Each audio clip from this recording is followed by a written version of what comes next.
is that on Fridays, every Friday, you should always catch it up.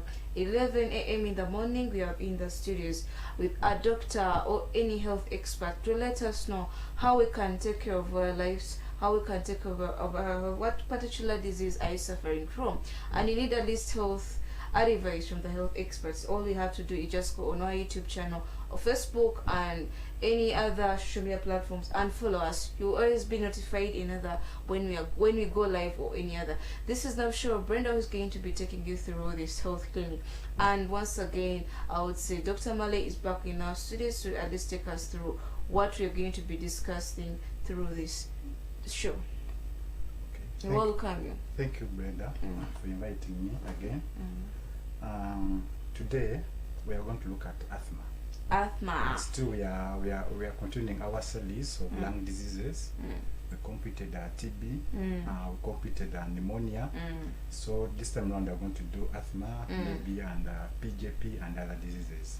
PJP and other diseases. Yes. Well, for all our viewers there, in case you missed, you should just go back and check our former videos about this same topic, which is called the lung diseases. Some of those lung diseases, and some of them we talked about pneumonia, yes. And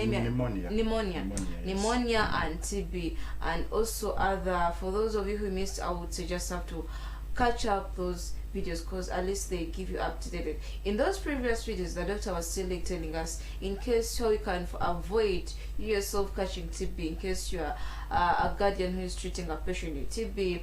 And he mentioned one critical point that I wanted to let our viewers know, that he said in case you have been experiencing cough for the past 2 weeks, just know you may be having TB, but you don't know. Yes. So go and you go and be checked. Go to the doctors, they check you and they see what could really be the problem, because you may be at your own comfort thinking that it's this normal cough, not knowing you have been having that TB within you. And they say that most of the majority people live with TB, but they don't know. That is if it doesn't come out to surface, if your body is not weakened down by any particular body. Though you say that for people who have HIVs, I would say HIV and TB, they're like sisters. So automatically, if you have HIV, TB will just come to you and it will just resurface in case it has been in your body. He said a lot of things that I cannot summarize within the show, but that is the least I can remind you about. For those of you who missed, you just have to go and catch that the previous videos. Well, once again, we are back on the show, and we're going to be discussing asthma. For those of you who are watching us wherever you are, all I have to say, just stay tuned and we continue. And today he said we're talking about asthma. Just stay tuned. So, doctor. Yes. Asthma comes in where you see the majority surfacing, especially these days. The weather has changed. Yes, it's the cold weather. Yeah, we're in the cold weather. Yes. And I have friends who really have asthma. I also have a person, like, if it's not a friend, then there may be the children have asthma. So it's like this is something that I'm also connected. Actually, approximately like 20% of the Ugandans are asthmatic. That is a multitude. Yeah, yes. So there are so many people who are asthmatic. And I hope our viewers who are there, they have ever heard of maybe a person suffering from what? Or suffered from asthma. Okay, but before you even Google asthma, because if you say 20%, what is the most, I would say, disease that is covering the most of Uganda, and what percentage do you think? If you are away from asthma, which one? There are so many diseases, especially in Uganda.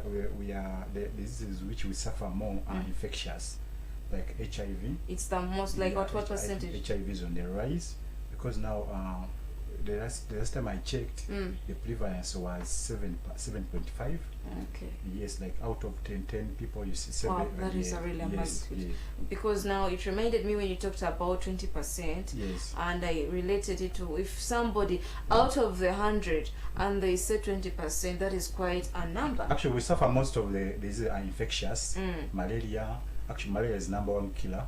It's the #1 cause of death in the tropic countries. Like now Uganda is among the tropic countries, especially the sub-Saharan region. I don't know what we did to go. The sub-Saharan region is facing so many things. We didn't do anything to go. But everything is here in the sub-Saharan region. Because we should, much as we're surfacing from that, I believe, there are also other countries that are even surfacing to various other things. But if you go to other countries like Europe, you'll find that cancer is the major number one cause of death.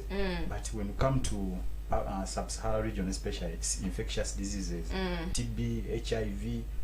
But these other non-communicable diseases like cancer, diabetes, okay, they are there, but not a bit like they are not the number one, they are not the major cause of death among our population. Okay. But basically it's the infectious diseases. It's the infectious disease.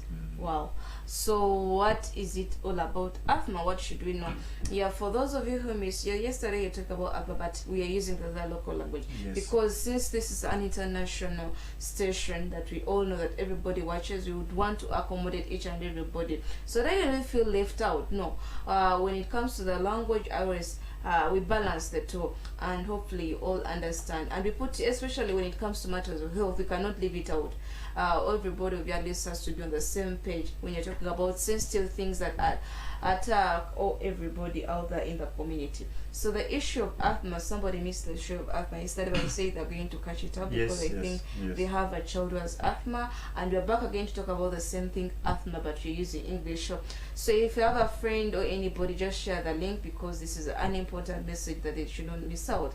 So doctor, how does asthma come about? How do we know asthma? How do we, tell us some more about asthma. Asthma, it's a disease which usually affects the respiratory system. The respiratory system includes, we have the trachea, the trachea dividing we get the bronchi, then the bronchioles, and then the alveoli, so, and plus the lungs. Okay. So along the trachea and the bronchioles and the bronchi, they have muscles. They have muscles, which you call smooth muscles. Those muscles are responsible for dilating. When you need oxygen, they dilate so that we can take in a lot of air, and which contain oxygen. And when we don't need it, or maybe in a condition whereby there's something within the trachea, they constrict, like they contract, they come together, try to narrow. But with asthma, these people they have their airways, they are narrowed, or they are having what you call, it's a chronic inflammatory disease whereby their airways become narrow, especially when they are exposed to triggers. We shall talk about asthma triggers. So they have this chronic inflammation within the respiratory system, causing the airway to narrow, such that the air cannot flow very well. The air cannot flow very well. Yes, especially they get issues when they are breathing out. Yes, with asthma. Well, that they get issues while breathing with asthma. Yes. Well, that is really so important. So we have opened up the show, and he has already elaborated what it's all about. Asthma, what really causes somebody to breathe the way you hear them breathing. In case you have a patient, you don't know how, he's going to be telling us how these diseases come all about, especially asthma in particular. We're talking about lung diseases, and one of the next in the discussion right now is asthma.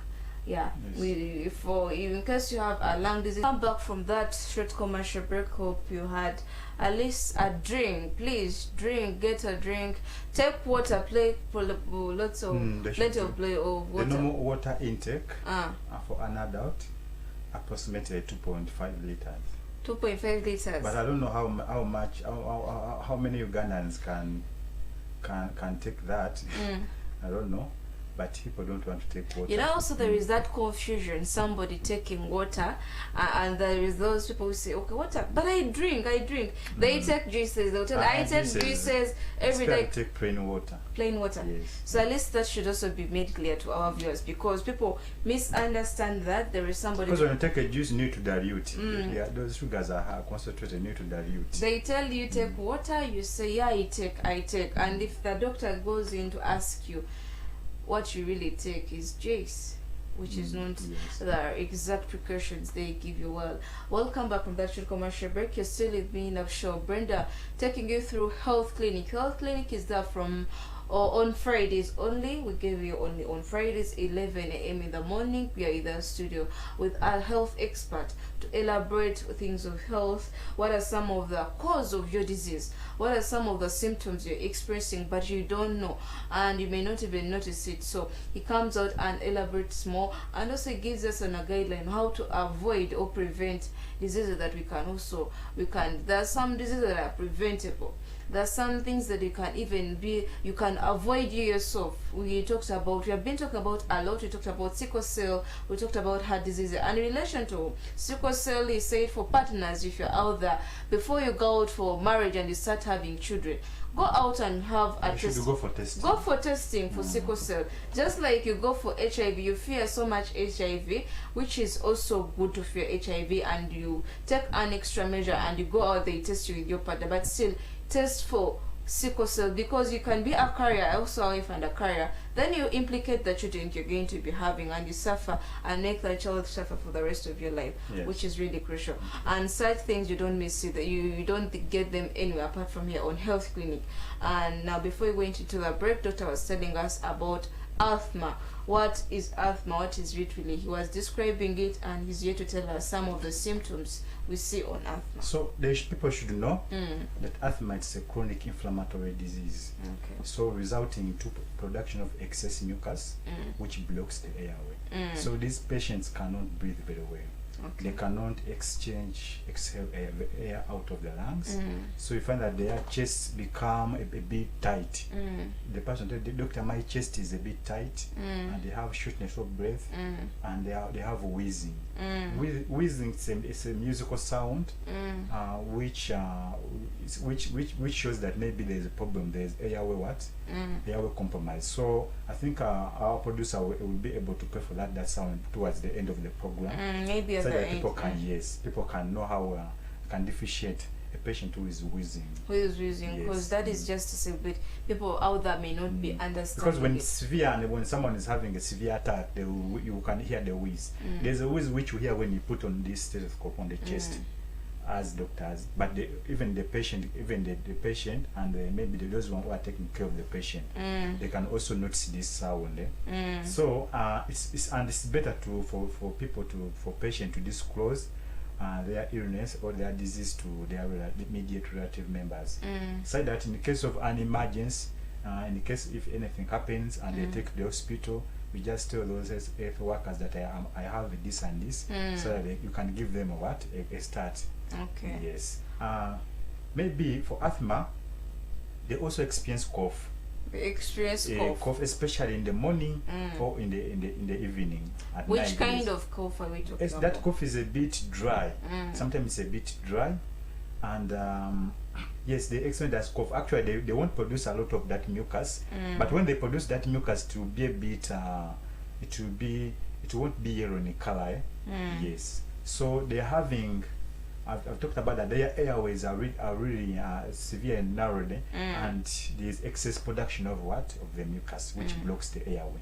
So this impedes airflow within the lungs. I think we have also a photo that describes what you're saying, because I think they can also show some of those photos that really describe, because it gives a clear elaboration of what really happens in the lungs. Because sometimes somebody would wonder. I remember when they were talking about COVID-19, and they say the lungs were full, they become full of water. Or they get compressed. I don't know. Not until they showed us the lungs and we could understand. We didn't know what really was the problem. But there is that particular picture that shows, I think, did you call them the capillaries or what? Bronchioles. That's a respiratory. You can see the trachea dividing into two, then giving also these further branches. That's the tree. Actually, we call it the tree. You call it the tree. So it's like it resembles a tree. So these small things you see, those are the bronchioles where air flows into the alveoli. Oh, okay. Yes. Anyway, that is good. So within those bronchioles and the bronchi and the trachea, so we have what we call smooth muscles. So in asthma, these smooth muscles, they contract. So when they contract and come together, they narrow the what? They narrow the space where air is supposed to flow. So this patient get problem with breathing. Yes, and that thing happens. It's a chronic thing. It's a chronic thing. A chronic thing. Oh. Maybe I didn't talk about that. Asthma is usually diagnosed in childhood, but there are adults who get asthma at adult age. But doesn't mean that you have just got it. You have been with it, but the symptom to surface sometimes in the majority of the patient it comes when they are still young. But in the small percentage it comes when they are at adult age. So it's a disease whereby you are born with it. You actually inherited it from your parents. Okay. Plus also the environmental factors which come in, like the triggers. We shall look about the asthma triggers. For them, they are environmental factors. So asthma cannot be got outside the womb. You come with it. You are born with it. Yeah, you are born with it. And now actually there is a family history. There is a family history. Yes. Wow. Actually, the patient, they will tell you, my mom had it, or my dad had it, or my uncle had it, and but the thing with it that if you have it, you can't. There's no testing that maybe let me go.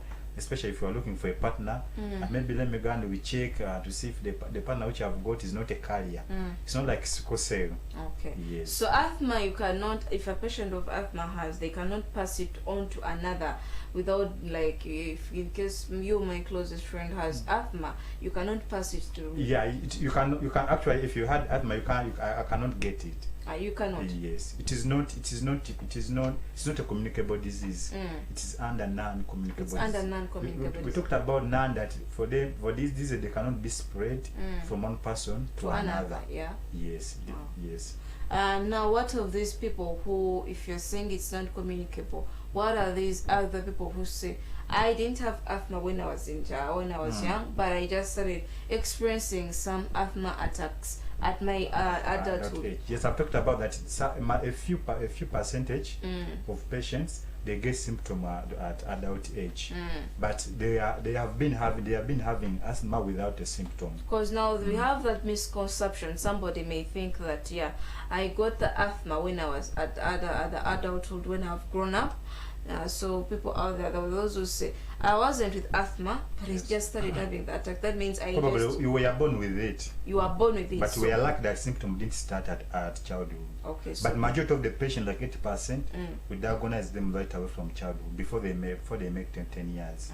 Yes. So if you notice the asthma attacks, don't think that maybe the asthma just started. No, you have been having this, the asthma itself within you, but just because the symptoms didn't surface, it doesn't mean you have been experiencing asthma. So what are some of the things that trigger these attacks? There are so many things, especially we can look at air pollution. Air pollutants may include perfumes, oxidants, may include cigarette smoke. Yes, for asthma patients who are there, don't be near someone who is smoking, because now these triggers vary from one patient to another. Someone will tell you that for me to get an attack, I must be maybe exposed maybe to cold air. Maybe if I stay long in a cold environment, I'll get an attack. Another one will tell you that maybe for me it is dust. So it varies among patients. It varies from one patient to another. Asthma triggers varies from one patient to another. Okay. So we are talked about air pollutants, the fumes, oxidants, and so these industrial fumes which are released into air, those things can trigger the asthma attack. Another trigger is cockroach droppings. Cockroach droppings. Yes, they can also trigger the attack. Emotional stress. Even emotional stress. Even stress can trigger the attack. Okay. Another thing is and anxiety. Anxiety. Yes, can also trigger the attack. Physical exercise. If you are an asthma patient and you involve yourself in a physical activity, you are likely to get an attack. Yes. And other things are like food additives, which they add into foods, processed foods. They can also trigger the attack. So asthma has 3 types. We have allergic asthma, we have non-allergic asthma, and we have a mixed type of asthma. Allergic, because asthma, people will tell you that I have allergy. Yes, asthma is an allergic what? It's allergic. It's an allergic disease. Meaning, when you are exposed to that allergen, you get the what? The symptom. When you are not exposed to that allergen, you're a normal person. Yes. It's a disease whereby you live with it for life. You keep it keeps on you keep on getting what we call attacks, asthma attack. There are people there are patients who get these attacks on and off. They are all the time they are in hospitals. So, and there are those patients who get attacked like once a year. So it depends. So these ones who get asthma attacks at least every time and every time, does it mean they don't know their triggers? That they don't know. They don't know their triggers. But if you know your triggers, if you try to avoid those triggers, you can have actually a quite long time without having an attack. As a doctor, the doctor cannot help them to identify the triggers. You yourself, you can know that maybe whenever I'm because they will tell you that you were there, you were in the cold a cold environment, and you experience an attack. So you know when you wake up, because sometimes when you get an attack, you become unconscious. Yes, but there are people who are still conscious when they're having an attack, and the people who can even talk. Doctor, I'm not breathing very well. Maybe I'm having an attack. When you ask, where have you been? I've been sweeping. I've been cleaning my place. That was all over. So, if I want asthma patient and you clean your house and there's dust, you're likely to get an attack. You're likely to get an attack. Yes. Wow, that is really so much. So they should avoid those things. They should avoid being exposed to cold air. Avoid food additives. Avoid I don't know whether you can avoid stress, but you can try to minimize and maybe try to manage stress. Or avoid things that bring you stress. Yes, maybe. Because at times you also know what could be your stress triggers, yes. And you avoid such things that can bring stress to you, and even you yourself. It's quite common in women, because I don't know, because women. In women. Yes, asthma, because to find a male patient, like the ratio could be like 4-1. Ratio of a male patient. Yeah, women to male, the ratio is 4-1 with asthma, because you find very many women having asthma than more than men. Why is it so? Because you told us genetically, it comes in from the genetics. Because if your parent or one of your parents had asthma, should we say that women are more vulnerable to this? Yes, to that asthma. It's just it's not the nature that women are more vulnerable to what? To develop asthma more than men. Yes. Okay. And even the stress women, which women go through. Women suffer a lot of stress, relationships, breakups, Men don't face that thing. For us, we can easily cope up. But there are those men who even kill themselves because of relationships. This is rare, but okay. Last time, remember you have told her. I remember last time we talked about hysteria, but we have not brought it on discussion. Yes, and doctor told me hysteria is that. So we are preparing that topic, and we trust me, we shall bring it to you next time, because you want to know, does even hysteria exist? Or there are some people who they're just pretending they're not sick because of love. They call it the love sickness, and everybody. You may take it lightly, but people kill themselves. People get depressed because of that. So what do health experts say about So if you are depressed, you're likely to get an attack. Okay. Yes. So for asthma patients, avoid these common things, these asthma triggers. Yes. If you avoid them, then you have a normal life. Then you'll have a normal life. Yes. Okay. So as we are talking about, I think you have told us some of the symptoms. And I talked about the types, that there is an allergic asthma caused by allergens. There is non-allergic asthma. For this non-allergic asthma, it is caused by when you have irritants within your airways. Yes, like dust and what. For mixed type, this one is caused by allergens, or sometimes not caused by allergens, and it's the commonest one. Yes. There is also that one that arises because of perfumes. Yes. Okay. Yes. So now we have known what really causes asthma. That it's not communicable disease; it's non-communicable disease. Non-communicable disease. At least that is very clear, and it's important to know our viewers all that. So I think even our time is gone, but before even we wind up, we want to talk about some of how how we can address some of the precautions you can take, some of the treatment you can take for any patient out there who has asthma. You have a patient in the house who has asthma. It can be a child. What is that immediate treatment, the first aid treatment you can give your patient before even you start panicking? That doctor is going to be telling Even us. viral infections, if you get like flu, common cold, you can also precipitate you to get an attack. Okay. So with the treatment, it depends on the presentation. If you present when you are having an attack, there's a treatment which you give you, and this treatment is basically to help you to dilate, actually to cause bronch dilation. Bronch dilation, I mean, like we want those muscles within the respiratory tree like to dilate, so that the airway can the way can clearly air can clearly flow through the respiratory tract. So we give you medication to help you to dilate the respiratory tree. So this medication we have corticosteroid, we have what we call aminophrine. Asthma patients have ever heard of that, aminophrine. We have what you call theophylline, and we have what you call beta 2 agonists. We have salbutamol. We have those inhalers. Those inhalers they contain salbutamol, formoterol, and other things. So when you use those medication, you get relief, because asthma really causes reversible airway blockage. Reversible, I mean that the blockage is there, but when you use medication, it can easily reverse. It's not irreversible. So it is irreversible airway blockage. Okay. Yes. So it's irreversible. So are those some of the measures somebody can take? Because even I talked about salbutamol can come in inhalers, and also can use a nebulizer. A nebulizer. A nebulizer, yes. A nebulizer is a machine whereby we put salbutamol in it, and then it produces that mist. So we put the patient breathes through that mist enters, the patient breathes in that mist. When that salbutamol is within the respiratory tree, it will cause the smooth muscle to dilate, so that air can easily flow in and out. So patients can buy this nebulizer, because sometimes you may be in the village, deep in the village, you get an attack, and you find that in those hospitals which are in the village, they don't have these equipments. So if you move with your nebulizer, or maybe if you have a child who's having frequent attacks, you just put there and you put the medicine, and then you can help your child. Yes, because when you give the medication, the child get to relief immediately. Yes. What is there that there is also another medicine you mentioned that they can buy and move with it? These medications they are, for them, they are supposed to be taken daily.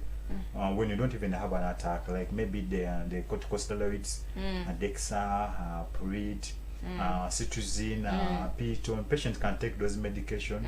Those medication will help to their inflammatory they prevent inflammatory processes to happen, because I talked about that asthma is an inflammatory disease. Yes. Wow.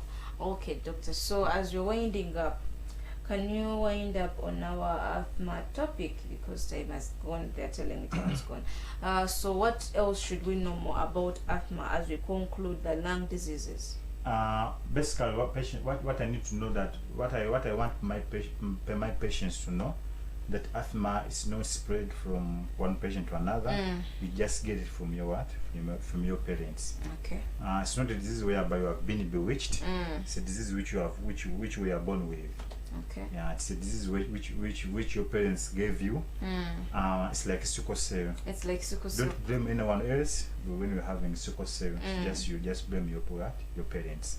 Because if they are tested before, you just blame your parents. If they are tested before, I don't know why Ugandans don't want to they don't want to know, or they don't want to follow this medical advice when they are normal.